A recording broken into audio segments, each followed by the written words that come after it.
Welcome to the Artist Academy podcast, a place where we focus on the business side of art to help you attract more customers, increase profits, and ultimately live a life of creativity and financial freedom. I'm your host, Andrea Earhart, and this week's episode, I'm going to be talking about my year this year, a recap of how I made over $150K working part-time as a new mom. I decided that I wanted to do this episode to be airing on Christmas, to have a little bit of a lighter feel, a little bit more personal. I thought it would be good timing to end the year with the final episode and then have the next episode on January 1st be a goal-setting episode. Yeah, it all makes sense. But then I just kept putting it off. And I kept putting off recording this one because it is a little bit more personal. And it's not just sharing numbers and strategies and marketing stuff. It's let's talk about how it was. Let's talk about the year. And I can't talk about it without saying how emotional it was and a little stressful and all of that. But I just want to say I am in shock that this year ended up being my highest grossing year ever by far. Just shock. I told my husband multiple times, especially towards the beginning of the year, like anytime he would spend something on a big purchase, I'd be like, hey, this year I'm probably not going to work as much, so I'm not going to make as much, so we can't be spending like crazy. And he would just kind of look at me like, It's like he knew that my ambition would kick in sooner than later, and there's no way I would let myself take a step back. I didn't know this. My priorities were different. But on paper, I've always made a little bit more than the year before, and likely you have too. So it would make sense that this year would be my best year yet. But number predictions don't account for life happenings, specifically being home with a newborn in the first quarter and not working almost at all. And then I started opting for daycare just 2 days per week in the second quarter because that's all I could emotionally handle. And then slowly working up to 3 days per week. And now we do an average of 4 days per week now here in the fourth quarter. And I consider this mostly full-time work. I don't work 40 hours now, and I don't think I'll ever go back to working 40 hours ever. And I'm okay with that. I'm more than okay with that. I think it's so freeing. And part of that, it's because it has forced me to do so. Having a baby has literally forced me to not work full time anymore because I don't have the capacity to do it. I get a little emotional thinking back this year because it has been really tough with sleep exhaustion, breastfeeding for over 8 months, and the overall anxiety that comes with being a new mom and needing to keep this little baby alive that I love more than anything, and nothing can hurt it at all costs, nothing. So needless to say, work has not been my main priority this year, but the systems I had put in before giving birth combined with now, like I said, being very forced to set very firm scheduling and budget boundaries, both of those made this income goal possible. So let's get to it. I'm just going to go right through. Let's start with the very beginning. I started January 1st with our 31-day challenge, which is how I had started the year 4 years prior. So that was the 5th year doing it. This year will be the 6th year in a row that we start the year doing a 31-day challenge, basically creating a new painting every day for the month of January. Something typically usually small, some big things thrown in there, usually worked in between projects. But this year, I had a 6-week-old baby in my arms January 1st. And so it was very different. And frankly, I didn't have a whole lot of motivation that first quarter. I remember talking to my friends being like, how did you guys ever go back to work? Where did you find the motivation? All I want to do is take a contact nap with this baby and stare at him all day and hang out at home. I was a little scared to go outside. There was sickness out there. I don't want to go to the grocery store with him. It's like every little outing was a new achievement, right? A longer walk down the road. I don't want to work. So I barricaded us in the house, and I found about an hour a day to where I forced my husband to just take the baby. Don't make him cry. Just make him happy, which my baby, I'm not going to talk too much about the specifics about how much I love my child and what foods he likes and all the things. I'm going to keep it very strict to business and painting, but I think this goes hand in hand with what I was able to do this year. My baby is not the chillest baby. He's not the wildest either, but he is far from the chillest. I cannot just sit him somewhere and him look at something and be entertained, which is what I expected. They sleep all the time. I could get stuff done. No, aside from being sleep deprived and not being super motivated to do a lot of things, he required full-on motion every single minute of that he was awake. So I couldn't just sit him there and have him do something, because every 5 minutes he would want something new, or I would have to literally put him in the stroller and just walk around the house with him. Preferred to be entertained, moved around, not chill. So, which helped a lot because it helped me get back to moving, and I lost a lot of that baby weight very quickly because I was not resting, but it left me exhausted at the end of the day. But still, I was committed to that 31-day challenge. And for the first, I think, week, I sat down every day and I did something. And it really, really helped my mental state. It was kind of hard to find the time, and it was kind of hard to not be distracted when my son did cry and I could hear it in the background. I would typically have to stop what I'm doing, and it was a lot of interrupted time. But I found that if I finished something every day, my mental state was a lot better because I could focus on something. I got something accomplished in the day. And for a very high achieving person that I am, that helps a lot. But I was doing a live tutorial, and I remember a student, an Artist Academy student, messaging me on the side, and she was like, "Hey, so I know you're doing this challenge with us, and we definitely appreciate these tutorials, but if you need a break, we'll understand." Because I could tell she heard me on the video just getting, you can hear it in your voice when you're a little stressed, because I could hear the baby crying and be like, "Oh, I'll be right back." Like, and she's like, "You can just chill if you want." and part of me was like, "Oh no, I need this to be productive." But she was right. They were understanding. And for the majority of this year, I really took that advice to heart, because I have so much content within the Artist Academy now, from having tutorials put in weekly for the last 4 years, that they had enough to look through. I highly doubt that any one student has gone through every single tutorial, because there are so many on so many different subjects that I said, "You're right." And I relied on that most of the year, and nobody complained. Not one person was like, "You're not putting anything new in here. Why not?" Like, not one person. And usually if somebody's thinking something, at least one person says it. I added a couple things here and there, like as I was doing painting tutorials, mostly here in the last quarter when I had more time.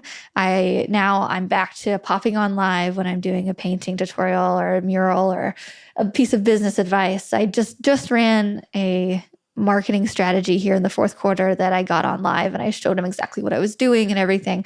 But for the majority of the year, up until now, I didn't add anything new. So that has really helped, just to be able to step back and use that previous content to entertain members, new members, old members, and have that done. So I did not complete the 31-day challenge, although I got a lot done with it, but I did not complete it. So I am now taking that project that I was working on, which is an A through Z lettering balloon. So there's basically a hot air balloon shaped in the shape of a letter. So A, B, C, with a string coming down and then an animal hanging from it. So A, there's an alligator. B, oh gosh, I don't know. It's been a year. What was it? Oh, it was a bee. Yeah, like a buzz bee, like a bumblebee. And C was a cow. Yeah. And then D, I'm probably going to do a dinosaur, but so I haven't done the D, and I'm going to go with the D through Z for our upcoming 31-day challenge that starts next week if you would like to participate. But it's so funny because I started this having a newborn at home, optimistic, but also pretty realistic, thinking, let's see what happens here. And I got that far. All the balloons are done, but now I'm going to do all the animals live tutorials inside the academy this year, for sure, finishing it. But I just kind of look back and laugh at there's no way I could have finished it. And I'm so glad I gave myself that grace to say, okay, I don't have to finish it right now. Later is fine. Fast forward a little bit to mid-February, I had a customer call saying that they are opening a new location and they'd really like me to come paint a mural. It was going to be a really fun one. It's lots of pink, which is always fun. And they had a store opening, so they needed it done at a certain time. My son was about 3 months old at the time. And despite my hormonal urge to just keep him locked up in the house and me never leave, especially don't leave him home with my husband and my mother, who I left him home with, I was perfectly fine to take care of this little baby by themselves, even though anytime we've, been together, I just tell them how they're doing everything wrong with him all day. No, I'll just be like, no, not like that. He doesn't like that. Now do this. And then I'll be like, just give me the baby. I was not a chill mom. I thought I would be, but I was not. Hormones said, that's laughable. And so I would just take control. But now I needed to go out and do this mural, and I really wanted to. And I knew deep down, I knew it would be good for me. And I think that's where a lot of my decisions came from throughout the whole year was, this is going to be really hard, but I think it's going to be good for me. So I would try things, and some things I'd be like, oh, no, not ready for that. But most things were completely fine, like leaving him home with my mother and my husband, completely fine. So went out, was just an emotional wreck all day, but also it felt amazing at the same time. I remember talking to my customer, be like, this is my first time away from my baby. And they're just like, okay, anyway, we want this over here. And I'm like, they don't care. They don't get it, but it's fine. It's fine. I'm fine. Baby's fine. But as soon as I got my gloves on and paint on the wall and started filling in the lines, things were all right. It just sounds scary leaving the baby at home unattended by its mother. And no, it was good. I also was still breastfeeding at this time, so I had to bring my pump along with me and pump twice throughout the day. And so I also had to bring a cooler to store the milk in. So that was different. That was just an unexpected. It just take unexpected, things, breaks. That was a weird thing to work through. I continued breastfeeding up until over half the year, until he was about 8 months. And so I continued to bring a cooler. I also put my lunch in the cooler, so it had a dual purpose. And I brought my little portable pump. I had to plug in to all these different places and pump usually once or twice throughout the day. That's just what was happening. It was very annoying. I did not like it. I also did not like not being able to feed my baby throughout the day. It's a weird hormonal thing. I didn't like it, but I did it anyway because I knew it was going to be good for me. Anyway, that's the theme of the year. Project went great. It was my first one day away. And then it came time for another project. Just a couple weeks later, I had another customer wanting something because it's never ending, right? But what a problem to have. People want to pay me a lot to come paint for them. Woo, woe is me. But the problem was I had this baby that I wanted to spend all day with, but I also wanted to paint. So I had this new project with a school that they were paying really well, and it was a really fun one. I really wanted to do it, but it was going to take multiple long days away. And not nights away, but just during the day, I would be away. So, like a normal working person working 8 hours plus a day, that was really scary because I had to leave my baby. And so I think we did it in 3 days. Yeah, 3 days worth of painting. And I just remember being so stressed by the end of the second day, especially because I just did not like the separation of it. Baby was completely fine, again, at home with my mom and my husband, because I required that there be two of them there to take care of his little needs. And Yeah, it went great. It stretched me a little bit further to say, okay, now I can do a couple days. Well, then I started doing one-off jobs here and there. Maybe like one day a week I would go work and while my husband watched him. And that was about all I could do. And then come April, we've put him in daycare because I couldn't just rely on favors from our mothers and my husband anymore, who also worked. It was just getting to a point where they were feeling stretched with it too. And I didn't want to be home. And so I was like, against my everything inside. I was like, we need to finally do the daycare thing. So we did 2 days a week. And the first day he went away, I cried for like 20 straight minutes and just felt it and sat there and got it all out. And then I got to work. I was like, okay, I'm not just going to sit here crying all day. I'm going to do what I need to do while he's there. And it was the most productive day I had had in a very long time with being home. I actually just stayed home and I did podcast stuff and all this Artist Academy behind the scenes stuff and invoicing and just anything that I needed to do that was just really hard with having him here. I tried the juggling thing for a while. It's not for me. I know that there are stay-at-home moms that they have kids and they're also doing all these different things. But for me and him, he requires so much attention that I felt weird about it and I wasn't fully focused and I wasn't giving my best work on mock-ups or anything. Of course, I'll just send an email every once in a while. And that was fine, but it's not my working style. It's not my working mom style to have him here and juggle it. I definitely have learned that I prefer him to go to daycare or be watched by somebody trusted, and I can get as much as I can possibly get done. But then as soon as he's home, my working hat is hung up and I'm not working anymore. Aside from maybe, responding to a couple comments online or sending a couple emails, that's the absolute max of it. I want to give him his full attention when he's here. And then when he's not, I get so much done. That's the routine that we've ended up with.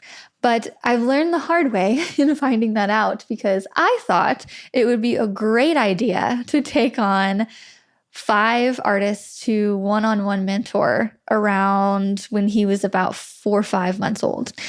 And I thought this because I can just one-on-one mentor artists. I'll just text and voice message them and talk to them on the phone and help them set up and get new jobs. And this is something I love to do.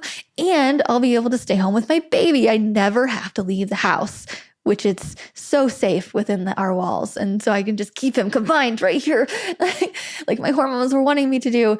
And so I tried that. And what I didn't know at that time when I took on those 5 mentoring one-on-one artists was that I was in the hardest part of the year.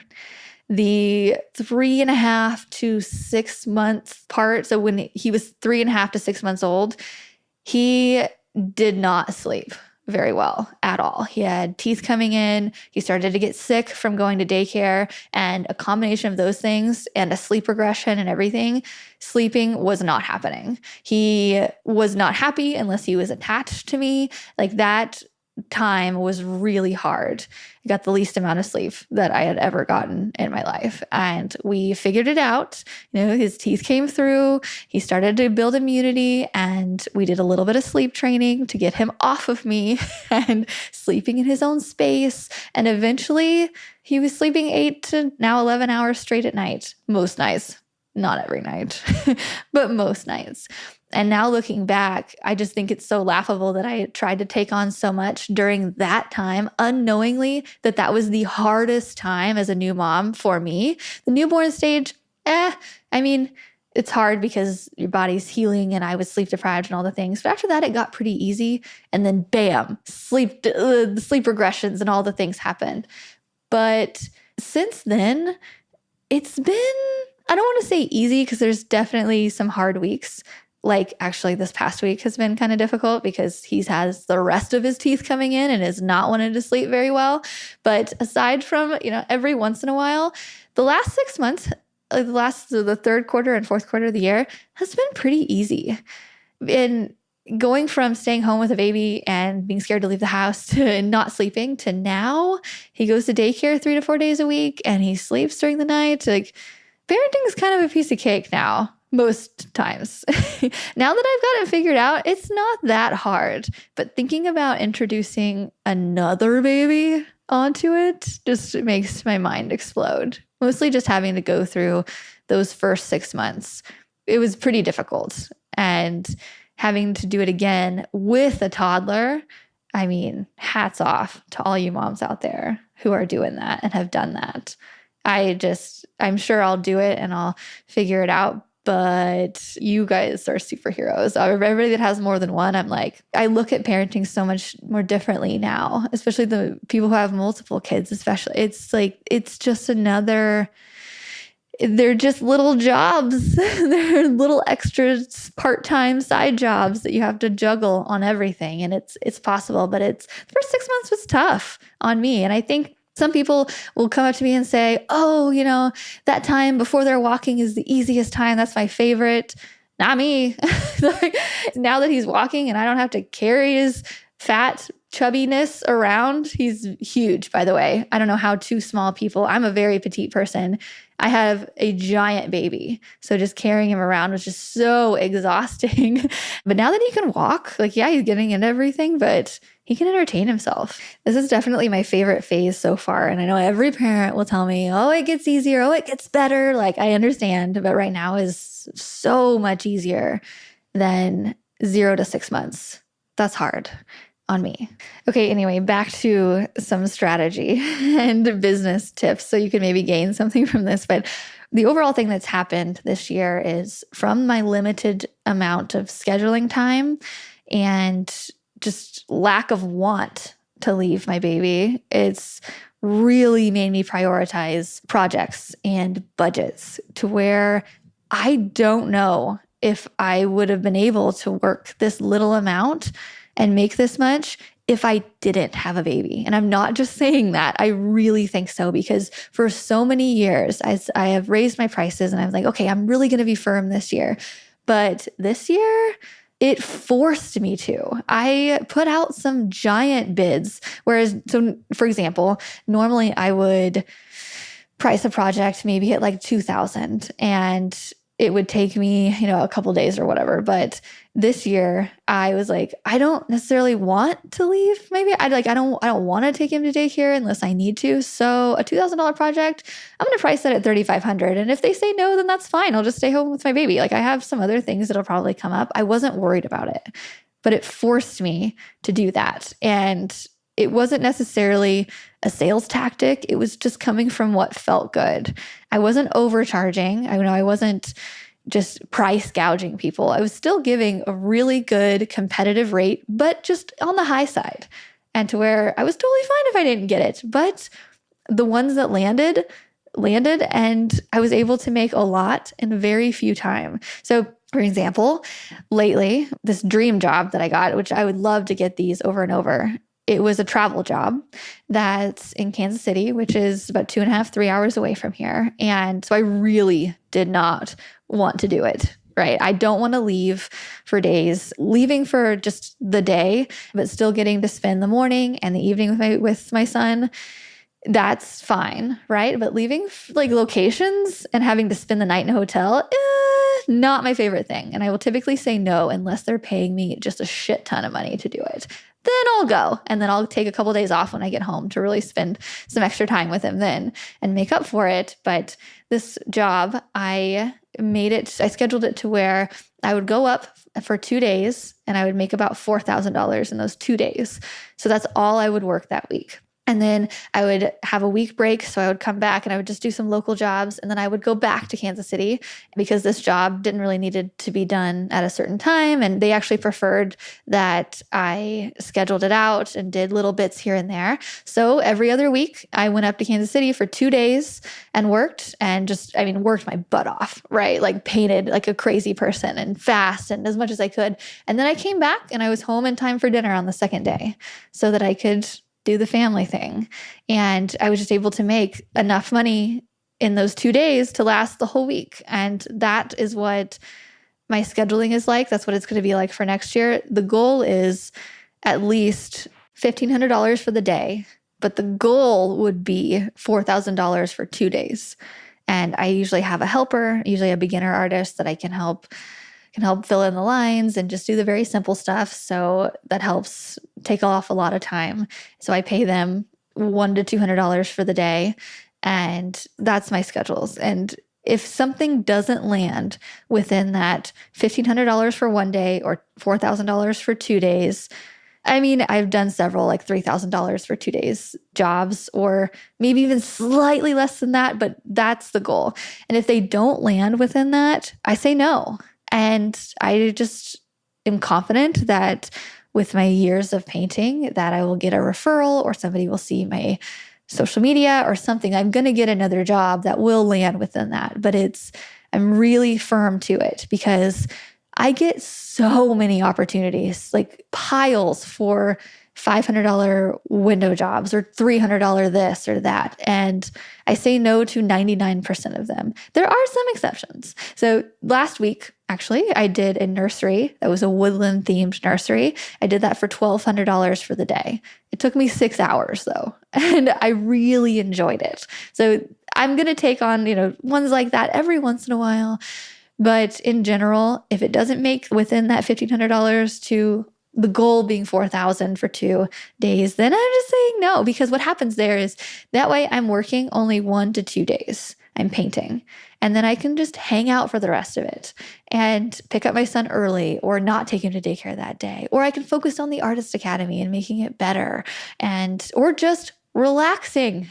It took me a while, like a strong while, to drop my son off at daycare and then come home on Monday and just chill, because I got into the habit of, okay, if he's not here, I need to get stuff done. That way when he is here, I can spend the most time with him. And blah. No, it's okay to rest, because before, Sundays were my complete rest days, right? Saturdays was fun, Sundays was rest, and then Mondays I'd come recharged, ready to go. But what happened now that I have a baby running around is he exhausts me on the weekends. So Mondays are now my recharge days. I will schedule maybe a podcast interview here and there. I'll do little emails and we'll have a virtual meetup, but it's nothing extensive. And the majority of the time I am in my pajama pants all day long. Nobody knows it because I am on a podcast interview and you can only see my shirt, but slippers and pajama pants are now the new Mondays. It's so funny how what used to be relaxing is now not, but it's so much more filled with love and fun and laughs, but it's not relaxing. Like vacations, for instance. I hosted 2 mural meetups this year, one in Missouri and one in the Dominican Republic, which is how it's going to be from here on out. I'm going to do one in Missouri every year and one at a really cool destination. Stay tuned for what the cool destination is for 2024. But we hosted a Dominican Republic mural meetup, and I think it was the best one yet. It was the least relaxing one yet, though, because I brought my baby, and although I could not have had fun without him, there's no way I could have left him home. I would have been distressed and missing him for the last half of it, but bringing him, this location that we had is perfect for adults. It's open air. It was just breathtakingly beautiful. It rained all the time, and it was beautiful. And the meetup in general went off really well, but as a new mom having a baby that's crawling around everywhere, I couldn't help but notice as soon as we got there that there was 0 railings on the stairs, 0 railings next to the kitchen, to where if you could literally walk off like over a cliff having dinner right there. Like, it was not kid approved. And so that's all that was going through my mind the whole time we were there. If I was painting and my baby was being watched by my husband or a friend, and I was just like, I really hope they're paying attention to him, because this place is a death trap for a toddler. Nothing happened. It was completely fine. But even when we were by the beach, it had really big, beautiful waves on this beautiful Dominican beach. And all I could think about was, oh my gosh, one of those giant waves is going to come. A tsunami is going to come and take my baby out into the ocean. I'm never going to be able to find him again. It's like that anxiety that comes. I was not prepared for that. I thought I was going to be super chill. Again, not. And I'm working on it. I know that that's irrational and I know that it's common, but I'm working on being more chill. But things like that. We also we took him to Hawaii when he was 5 months old. Great travel baby. He did great. The flight attendants loved him. I mean, not a relaxing vacation, but it was fun. And we took him to New York and Vegas and Argentina. So the boy's been around, and we have plans for this year to take him to Mexico and France and Italy. And I feel very privileged to be able to do this. But we also I roll my eyes at it, because the first time I ever went out of the country was on my own dime. My parents did not take me. It was just a girls' trip to Mexico when I was 19. And here we have, my baby has 4 stamps on his passport, because we also went over to Uruguay when we were in Argentina. And Canada. Sorry, I forgot about that one. And he has 4 stamps on his passport before he's 1.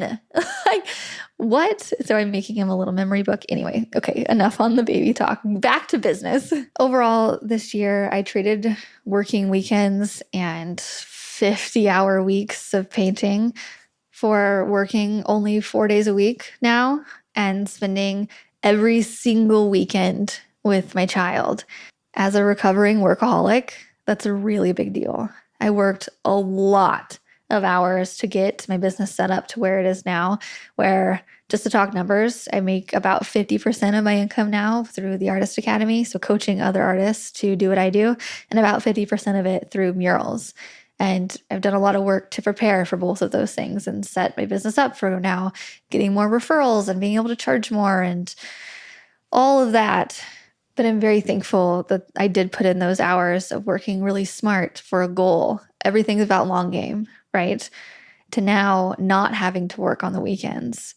There's something about clocking out on either Thursday or Friday, whenever I want to do that, and picking my baby up from daycare and just being like, okay, I have 2 or 3 days of not working. Like that's such a freeing feeling. It's something that I haven't experienced for a while, and I'm never going back. I'm not doing the working 50 hours and telling my friends or family, oh, I can't make this because I'm painting. Like, never again. Never. And I remember sharing my schedule in my book, Mural Money, about what my days were like, specifically morning routine and everything. And I would normally get up at about 9 o'clock and then be out the door in 20 minutes and be on site by 10 and then paint until 6 or 7 and then come home and then maybe do some emails when I got home and then do it all over. Nowadays, it's very different. I wake up usually at about 7 a.m. sharp with no alarm, by the way, because my son wakes me up at 7 a.m. Sometimes he'll let me sleep till 8, sometimes, but I am up when he is up, and we play in the mornings. There is no getting ready and being out the door in 20 minutes. My brain has changed in that way, that I don't want to do that. I want to spend my morning with him. It feels good to spend time in the morning before he goes off to daycare and does all the stuff, and before I go do my things. I need that quality time in the morning. And then I pick him up at about 5 o'clock. He spends about 7 hours at daycare when he goes, sometimes 6, sometimes 8 if I have a busier day, but typically 7 is the max that I'm okay with. I pick him up and we spend the night together. We eat together. We have a bedtime routine. We bathe together, and it's quality time. And I remember interviewing mothers back when I was pregnant because I wanted to know, hey, how are you making this thing work? Which is why I'm recording this podcast episode, because this is something I would want to know as a pregnant mom. And I remember them telling me, yeah, I work 2 days a week now, or nope, I can only work 6 hours a day. And I remember thinking, wow, that is restricting. That sounds terrible. What can you get done in that time? I just remember thinking it all as a negative thing. Wow, I'm not going to have very much time. Oh no. And it's not that anymore. I don't think of it as a negative thing at all. And I'm not just saying that because I have not as much time anymore. I don't mind it. I only want to work a few hours a day or a week or whatever, because I want to spend that quality time. And by the end of the day, I'm ready for him to come home. I'm ready to do. And, I've done it a couple different ways. I've tried to, leave the house early that we can get productive and get done early and come home. And I don't like leaving when he's not awake. I don't like, not eating breakfast together. It's just whatever feels good is the season that I'm in right now, and stretching myself a little bit further to new things, but it's just whatever feels good, it's going to work. So if I were to do it differently, is what people ask. Because not only do they ask, how has your business changed now that you become a mother? Like, how much time do you have? Like, all of that, which is what I just talked about. But they ask, what would you do to think differently? Like, what advice do you have? And this is not an advice podcast. I'm not giving you advice. I'm just telling you mine. But what I would do for me differently next time is it would have been a little bit easier if I would have hired a nanny rather than putting him in daycare early. There's a lot of benefits to daycare, the social aspect. He really liked being with other kids. Like, there's a lot of that. But I think my perfect day would be getting to go do a couple podcast episodes, or, go paint a little bit, but then getting to have lunch with him, and then go do a little bit, and then get a little bit of playtime, and then go work for a couple hours more, and then we do dinner time. So having a little bit broken up. So it would have been a lot easier on me if we would have had a stay-at-home nanny. That there would be a lot more benefit, just my mental health with it, and just getting to spend even more quality time. But how I plan to do things differently if we have another one in a year or so is we've been seriously talking about getting an au pair, like a live-in nanny, and having it that way, because I have just come to terms with I am a very ambitious person. I am not a stay-at-home mom type.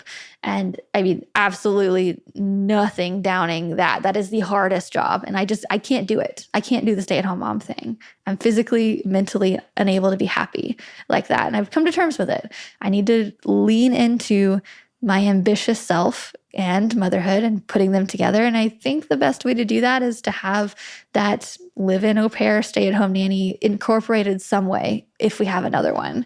That way I can get little things done here and there, and I can do the same kind of routine that I did this last time, with slowly taking more and more hours away, but with a little bit more help. That way I don't kill my husband and I'm not just asking my mother and mother-in-law for so many different favors.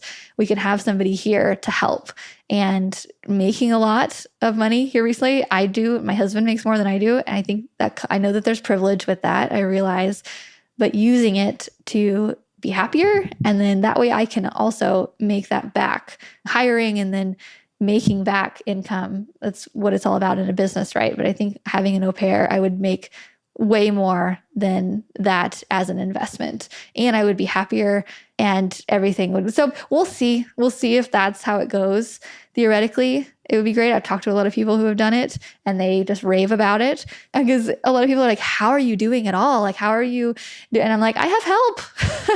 I have my husband's really hands-on now, and daycare, and my mother and his mother, like, we have help. And that's a main ingredient on how I'm able to stay happy and make this big income goal. Okay, so now I'm rambling. Hopefully you've gotten something from this. And I'm not just rambling, but I just needed to get it out, I guess. I just felt like this was a good idea to sit down and do this. I'm sorry for all the guys who have listened to this. They're like, okay, crazy hormones. But next episode is going to be, I'm going to map out my year, and I'm just going to put it out there. I'm going to make $200,000 in 2024. It's happening. I know it'll happen because I got so close to it this year. And I was so unbelievably distracted this year in the best way. And I worked so little in comparison. I know it can happen in 2024. And I'm going to map out exactly how I'm going to do it with my mental health strategies, with what I'm going to be listening to, and my schedule and outreach, and just my whole plan. That'll be the next episode. And I think it'll comes hand in hand with this one, how it's going to have the same values as I still want that quality time, and I'm not willing to work 40-hour plus a week in order to make that goal. And I know it's possible now. So I'm going to do it. And I hope you're cheering me on, because I'm cheering you guys on. And yeah, okay, that's all I have. I hope you have had a great year looking back on this year, I'm so proud of it. And I hope you are too, because we're all just trying our best, right? But before we go, really quick, I just want to let you know as a reminder, so that 31-day challenge in January that I mentioned here in the beginning of the episode, we're doing it again starting January 1st, which is next week. And to just tell you a little bit more about it, because I would love for you to start the year off productively with me. I'm finishing what I started last year. And just to tell you a little bit more about it, the first year that I did this, I had this idea to create this like paint book. So I wanted to create 31 different animals and I would teach people how to paint them, right? Not a lot has changed since then. I'm still on the painting tutorial thing. But in the second year, I think I did butterflies. Yeah, I painted 31 different butterflies. Actually, no, I didn't paint them. I got out some colored markers or colored pencils and tried a different medium and did that. Figured out I did not like colored pencils as much as I was hoping I would. Another year, I did mock-ups. I did 31 different mural mock-ups because I wanted to do a bunch of murals that year, and it ended up happening. So every year I tailor it to, do I want to try something new? Do I want to teach? What do I want to do? And I create 31 things. And so I want to encourage you to, whatever you're doing in your art business, is there something, maybe posting consistently on social media, maybe, making 31 videos or 31 reels or creating 31 anything. Is there something in your art business that could help kickstart your year off productively, to make the most you ever have, and to make the most art, to make the most income, all the things? This is our most popular challenge we do all year, and it really fires people up. We're doing it together. People post inside of our Artist Academy Facebook group all of the paintings that they're creating or whatever they're doing, and it really helps motivate each other. And it's just a really good way to start the year off productively, if I haven't said that already. I encourage you to do it with us. You can do it in any medium. It's just, the idea is just to finish something every day.